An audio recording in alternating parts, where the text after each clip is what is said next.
So, if like me, you were a bit of a cheapskate when you bought your van roof skylight and you're a bit hot under the collar about it, then this vent fan hack may cool you down a bit.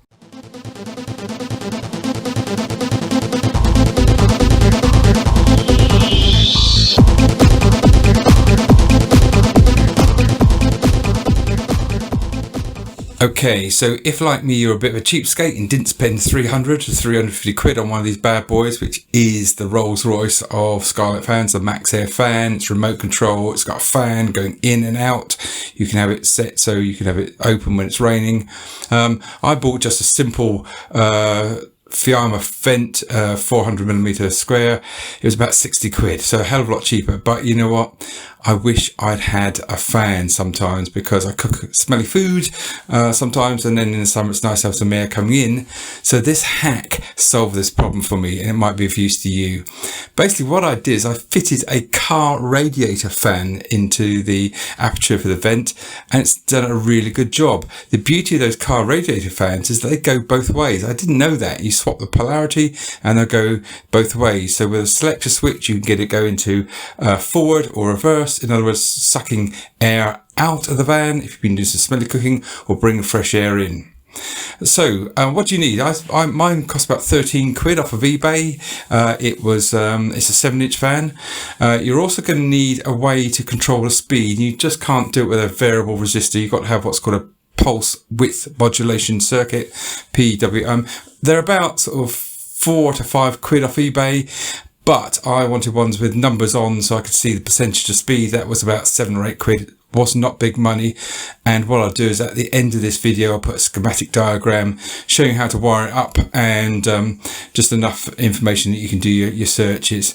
A couple of switches, one to turn it on and off, and another one to select the direction, either air in or air out. So here's my control panel for my roof vent. The middle one's simply an off switch.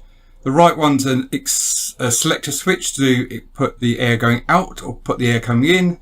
And the left hand one's the PWM controller. That's a pulse width modulation controller. I've gone all fancy, got one with numbers attached. So I can actually see how fast I've got it. 43%, 57%, 75%, all the way down to 47%, 18%, tick over at 6%. So let's take a look on how I fix that in then. Now I've taken the screen off so you can get a better look, and first thing we can see is that my Skylight needs a damn good clean. Now before we zoom in and have a look at the actual how it's actually fixed up there, another reason I like this hack better than the actual Maxar Rolls Royce job is because actually it doesn't obscure much of the actual Skylight. Still loads of light coming in. It's not taking much real estate, which is really good. And the good thing about these fans is they come with fitting brackets on them, so it was quite easy just to find a way of fitting it into the structure of the Fiamma vent, so no problem at all. And you can, if I zoom in here, you can see how I've actually screwed it on. So let's see it working, shall we? Okay, so I've got it on 12%, and you see it's set so that it's air going in. Have a look, ticking over very slowly there. Just got the roof vent cracked a little bit, so that might be how you want to sleep in the summer. Just have that roof vent cracked open a little, and nice and gentle. Okay, 90%. I don't know if you can hear me over the roar of the fan.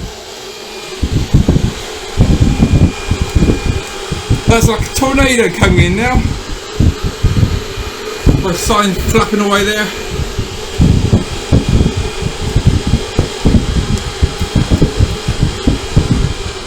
Turning it down.